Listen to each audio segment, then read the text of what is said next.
नमस्कार दोस्तों, आप देख रहे हैं अल्पाइन क्लासेस। जी हाँ दोस्तों, आज हम आपको बताएंगे कि एमबीए के बाद हमारे पास कौन कौन से कैरियर ऑप्शन होते हैं। एमबीए करने के बाद हम क्या क्या कर सकते हैं, एमबीए करते समय हम क्या क्या प्लानिंग कर सकते हैं। इस वीडियो में आपको हम डिटेल बताएंगे कि एमबीए कितना फ्रूटफुल होता है आपके लाइफ के लिए, ठीक है ना। तो जो बच्चे एमबीए करना चाहते हैं या एमबीए कर रहे हैं या एमबीए कर चुके हैं, यह वीडियो उनके लिए है, तो उनके बीच में शेयर कर दीजिएगा, जिसमें आपको डिटेल इसमें बताएंगे कि एमबीए करने के बाद आपको क्या क्या बेनिफिट्स होते हैं, ठीक है ना। तो और सबसे बड़ी बात है, आपको बता दें सीयूटी एमबीए 2024 का अगर आप प्रिपरेशन करना चाहते हैं तो अल्पाइन क्लासेस का ऑनलाइन बैच भी है और ऑफलाइन बैच है। ऑफलाइन आपको दुर्गा कुंड वाराणसी में है, बैच स्टार्ट हो चुका है, और ऑनलाइन आपको अल्पाइन क्लासेस ऐप डाउनलोड कर लेंगे, जो कि लिंक डिस्क्रिप्शन में आपको लिंक दिया गया है, ठीक है। तो दोस्तों आपको बता दें कि एमबीए करने के बाद आप मैनेजर बन सकते हैं। कौन सा मैनेजर बनोगे दोस्तों? Marketing manager. मार्केटिंग मैनेजर क्या होता है सर, कि जितनी सारी कंपनी होती हैं तो कंपनी के प्रोडक्ट को प्रमोट करने के लिए, कंपनी के प्रोडक्ट में इनोवेशन लाने के लिए, कंपनी के प्रोडक्ट ज़्यादा से ज़्यादा मार्केट में सेल हो, इसके लिए मार्केटिंग मैनेजर का रिक्वायरमेंट होता है।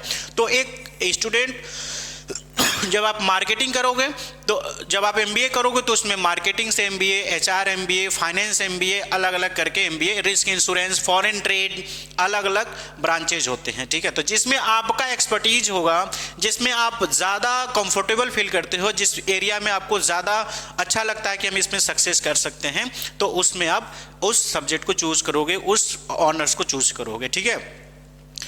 नेक्स्ट क्या होगा दोस्तों? Investment fund manager. Investment fund manager क्या होता है दोस्तों? जैसा कि आप जो कॉमर्स स्टूडेंट हो या नॉन कॉमर्स स्टूडेंट हो, आपको बताओगे जैसे ग्रो ऐप है ना, एंजल, 5 पैसा, ऐसे करके बहुत सारे ऐप हैं। पहले क्या होता था कि जैसे एक स्टॉक मार्केट हो गया, ठीक है ना, एक स्टॉक मार्केट हो गया और यहाँ पे कस्टमर हो गए, ठीक है, यहाँ पे कस्टमर हो गए, बीच में ब्रोकर होते थे, ठीक है। तो ये एजेंसी लेते थे ब्रोकर, फिर इनको डिस्ट्रीब्यूट करते थे, शेयर मार्केट मैन्युअली परचेज होता था। अब क्या है, इस ब्रोकर के जरिए पे क्या आ गए हैं, ऐप आ गए हैं। आप ऐप में अपना पैन कार्ड, आधार कार्ड, सारी चीज़ों को अपलोड करते हो, फिर डायरेक्ट आप कंपनी का शेयर परचेज कर सकते हो, ठीक है ना। तो एक तरीके से मिडल मैन पहले मैनुअली होते थे, अब आपको ऑनलाइन मिडल मैन। तो जिनको इस सब्जेक्ट का नॉलेज होता है, फाइनेंस का नॉलेज होता है, ठीक है, तो पहले तो फाइनेंस सेक्टर में जॉब कर सकता है, या फिर उसका नॉलेज लोगों के बीच में स्प्रेड करके, है ना, लोगों के बीच में शेयर करके, नॉलेज गेन करके, शेयर करके ज़्यादा से ज़्यादा आप इनकम को जनरेट कर सकते हैं। तो इन्वेस्टमेंट फंड मैनेजर की अगर आपके पास पैसे हैं, आप जॉब करते हो तो कैसे पैसे को इन्वेस्ट करते रहना चाहिए, अगर आप बिजनेसमैन हो तो आप कैसे अपने पैसे को इन्वेस्ट करें जिससे आप ज़्यादा रिटर्न में पैसे आपको मिले। नेक्स्ट दोस्तों आप क्या बन सकते हो? मैनेजमेंट कंसल्टेंट, है ना, जो एचआर मैनेजमेंट होते हैं, ठीक है। एचआर मैनेजमेंट कि एक कंपनी को रन कराने के लिए एम्प्लॉय को कैसे मोटिवेट करें, एम्प्लॉय को कैसे बेटर वे में काम कराएं, एम्प्लॉय कैसे अपने एफर्ट को ऑप्टिमम यूटिलाइज करें, ठीक है। तो आप एक मैनेजमेंट कंसल्टेंट बन सकते हैं, जो कि आज के समय में ये अपॉर्चुनिटी और क्रिएट होती जा रही है। नेक्स्ट क्या है? Financial manager. फाइनेंशियल मैनेजर क्या होते हैं कि हर एक कंपनी का अपना अलग अलग फाइनेंशियल मैनेजर होता है, कि उस पैसे को कैसे कहाँ पे इन्वेस्ट करें, कैसे कैसे वर्किंग कैपिटल में कितना पैसा लगाएं, लॉन्ग टर्म में कितना पैसा लगाएं, और करेंट कैपिटल में कितना पैसा रहे, इन सब का मैनेज करने के लिए हम लोग फाइनेंस मैनेजर का रिक्वायरमेंट होता है।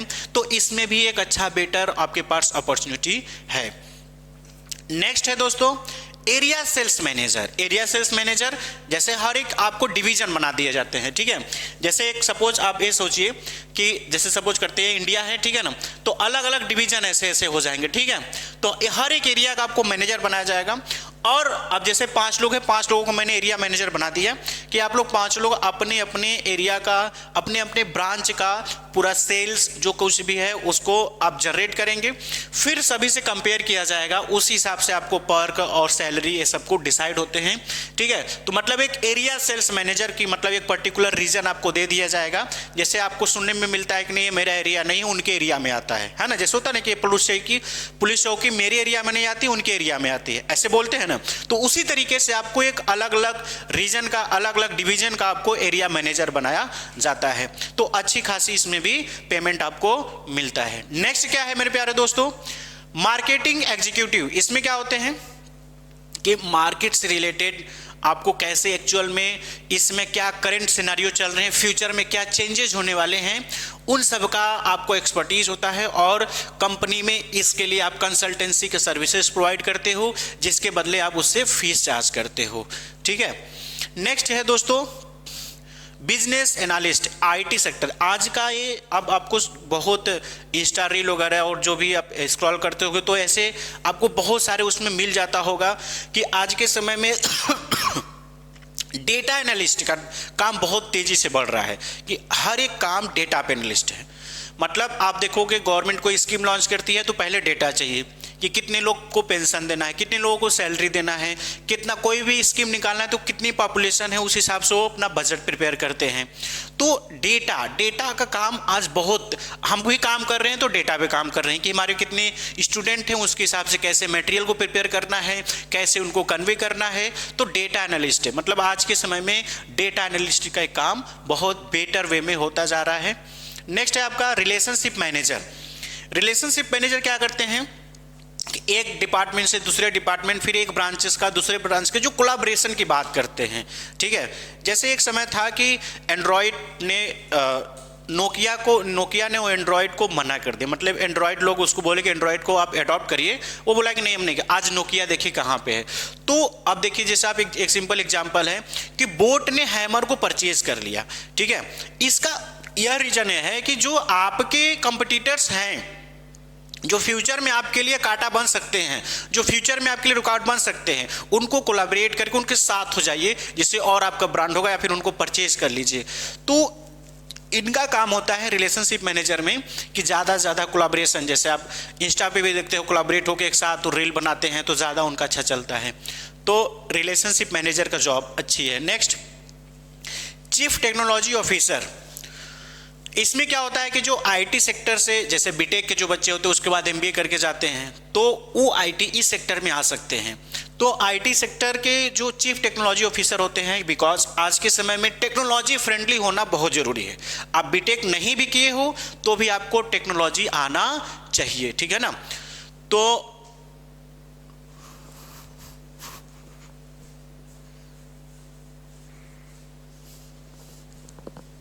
आज के समय में टेक्नोलॉजी बहुत जरूरी, बहुत ही नेसेसिटी हो गई है। हर एक एरिया में टेक्नोलॉजी का रिक्वायरमेंट बढ़ता जा रहा है। नेक्स्ट क्या कर सकते हो आप, बिजनेस ऑपरेशन मैनेजर। बिजनेस को कैसे ऑपरेट करे, बिजनेस को कैसे बेटर वे में ले जाए, बिजनेस कैसे और अर्निंग कर सकता है। ठीक है। तो इसमें क्या कर सकते हो दोस्तों बिजनेस ऑपरेशन मैनेजर में, कि बिजनेस को ऑपरेट करने के लिए, जैसे होता है ना कि सारी चीजें हैं बट वो बिजनेस चल ही नहीं रहा है कि नहीं। सारा रिक्वायरमेंट आपके पास है, सब कुछ है, लेकिन करंट समय में उसको कैसे काम कराया जाए ये पता ही नहीं चल रहा है। तो इसमें आप नॉलेज एक्सपर्टीज गेन करके आप जा सकते हो। नेक्स्ट क्या है दोस्तों, प्रोडक्ट मैनेजर। प्रोडक्ट मैनेजर क्या करते हैं कि प्रोडक्ट में नया नया इनोवेशन, नया नया क्रिएटिविटी करते रहते हैं। प्रोडक्ट मैनेजर का मेन ये काम होता है कि नए नए टेक्नोलॉजी, नए नए एनिमेशन, नए नए अपग्रेड उसमें लाते रहें। मेन काम इनका यह होता है। नेक्स्ट है आपका अकाउंटिंग मैनेजर। आप कॉमर्स से बीकॉम ग्रेजुएट, उसके बाद एमबीए करते हो, बीबीए करके एमबीए करते हो, आपका अकाउंटिंग नॉलेज अच्छा है तो अकाउंटिंग मैनेजर का पोस्ट पे आप जा सकते हो, जहां पे आपको पूरे कंपनी का डेटा, पूरे कंपनी के सेल, परचेज, कितना कैश इनफ्लो हुआ, कितना आउटफ्लो हुआ, वो सारा मैनेजमेंट करते हो आप। नेक्स्ट क्या है, इंटरनेट मार्केटिंग मैनेजर। अब बताया ना आईटी सेक्टर, एआई इतनी तेजी से बढ़ रही है, तो आज के समय में वही जैसे टेक्नोलॉजी अपग्रेड था उसी तरीके से इंटरनेट मार्केटिंग मैनेजर, जिसको सोशल नेटवर्किंग बोलते हैं, सोशल मीडिया है ना, कितने वेटर वे में आप अपने कंपनी के प्रोडक्ट को प्रमोट कर सकते हो। तो ये भी बहुत लोग इसको एजेंसी के रूप में काम कर रहे हैं कि अपना एजेंसी ओपन कर रखे हैं कि आपकी कंपनी को प्रोडक्ट को प्रमोट करना है, हमारी टीम उसको सपोर्ट करके कंपनी को प्रमोट करेगी। ठीक है ना। तो ये इसमें भी बहुत बेटर काम है। नेक्स्ट है प्रोफेसर। प्रोफेसर कैसे बन सकते हो कि एमबीए के बाद आप नेशनल एनटीए है ना, आप एमबीए करने के बाद आप एनटीए का एग्जाम दोगे, ठीक है ना। एनटीए का नेट जेआरएफ का एग्जाम होता है ना, नेट और या जेआरएफ जिसको बोलते हैं, मतलब आपका थोड़ा कम परसेंटेज रहेगा तो नेट, ज़्यादा रहेगा तो जेआरएफ बोलते हैं। जिससे आप पीएचडी करते हो तो नेट पे जैसे अगर के 20,000 रुपये मिलेंगे तो जेआरएफ पे आपको लगभग 45,000 रुपये मिलेंगे ना पर मंथ रिसर्च करने के लिए। ओनली अगर आप नेट जेआरएफ या नेट या जेआरएफ हो तो आप डिग्री कॉलेज में पढ़ाने के लिए एलिजिबल हो जाते हो, है ना। जहाँ पे बीबीए एमबीए कॉलेज है वहाँ पे आप जाके पढ़ा सकते हो और बहुत सारे वैकेंसीज निकलती है कि एमबीए पास आउट अगर वो नेट क्वालिफाइड है तो एलिजिबल है कि वो प्रोफेसर बन सकते हैं। एक दूसरा भी तरीका है कि आप पीएचडी कर लीजिए, है ना। एमबीए के बाद आप पीएचडी कर लीजिए, पीएचडी नेट जेआरएफ निकाल के भी कर सकते हैं और बिना नेट जेआरएफ के भी पीएचडी आप करके उसके बाद आप टीचिंग एरिया में आ सकते हैं। मैनेजमेंट के सेक्टर में मैनेजमेंट के जो स्टूडेंट हैं उनको आप टीच कर सकते हैं, उनको पढ़ा सकते हैं, तो आप प्रोफेसर भी बन सकते हैं, ठीक है। एक नया स्टार्टअप जनरेट कर सकते हैं एमबीए करने के बाद। कहोगे सर बिना, क्या धीरूभाई अंबानी ने एमबीए किया था क्या कि स्टार्टअप करने के लिए? देखिए लक और किसी किसी का एक्सपेरिमेंट 10% 5% ही ऐसे लोग हैं जो ऐसे नॉर्मली बिजनेस स्टार्ट कर दिए, उनको थ्योरेटिकल नॉलेज से कोई मतलब नहीं, प्रैक्टिकल नॉलेज गेन करते रहे, सीखते रहे और चलता रहा। उस समय क्या था कि बहुत बड़े बड़े बिजनेसमैन नहीं थे, वो बस चला दिए। आज के समय आपको बहुत रिसर्च करना होता था। पहले क्या होती थी, प्रोडक्ट बन गया वो बिकेगा ही बिकेगा, मार्केट में सब्स्टिट्यूट अवेलेबल नहीं होती थी। आज के समय में एक प्रोडक्ट के हजारों सब्स्टिट्यूट है, तो आपको क्या करना होगा कि उसका नॉलेज लेना होगा। आप आईएम अहमदाबाद या फिर अलग अलग degree MBA college, management college से आप एमबीए करते हो तो वहाँ पे आपको 2 साल में बहुत सारी चीज़ें सीखने को मिलती है, जिससे आप अपने स्टार्टअप में कि हाँ इस तरीके से स्टार्ट करें तो आप नया जनरेट स्टार्टअप में आप कुछ भी स्टार्टअप कर सकते हो। जैसे है ना एमबीए चाय वाला और है ना ऐसे बहुत करके बहुत सारे लोगों ने बिजनेस स्टार्ट किया, तो आप स्टार्टअप के सेक्टर में आ सकते हो। तो ये टोटल हमने कुछ समराइज किया, हमने जितना बताया जरूर नहीं कि बस उतना ही है, हम लगभग मैंने कोशिश किया कि मैक्सिमम टॉपिक को कवर करें, है ना। जितना इसके अलावा भी और सेक्टर में आप जा सकते हो, जैसे हम टीचिंग करा रहे हैं आप टीचिंग करा सकते हो, कहीं पे नहीं जॉब करना अपना खुद का टीचिंग कर सकते हो। ये भी स्टार्टअप में आएगा कि एमबीए के बच्चों को पढ़ाना है। तो यह रहा एमबीए की। एमबीए करने के बाद, एमबीए के बाद हम किस किस सेक्टर में जा सकते हैं, कहाँ कहाँ जॉब है, किस जॉब में ज़्यादा बेनिफिट है, इस सेक्टर में आपको अपना जो सेक्टर आपको सबसे बेटर लगे उस सेक्टर से एमबीए करिए और अपने जॉब को। ऐसा नहीं कि सर हमारे बगल में भैया हैं या सिस्टर हैं एमबीए करके बैठे हुए हैं, तो उनसे पूछिए कि एमबीए किस तरीके से किए से। अगर आप सीरियसली अच्छे ढंग से एमबीए करते हो तो आपको जॉब के लिए दौड़ना नहीं पड़ेगा, लोग आपके पास आएंगे कि सर हमारे यहाँ जॉब ज्वाइन कर लीजिए, ठीक है। तो यह वीडियो उन बच्चों के बीच में शेयर कर दीजिए जिनके लिए यह नीड है। Thank you so much.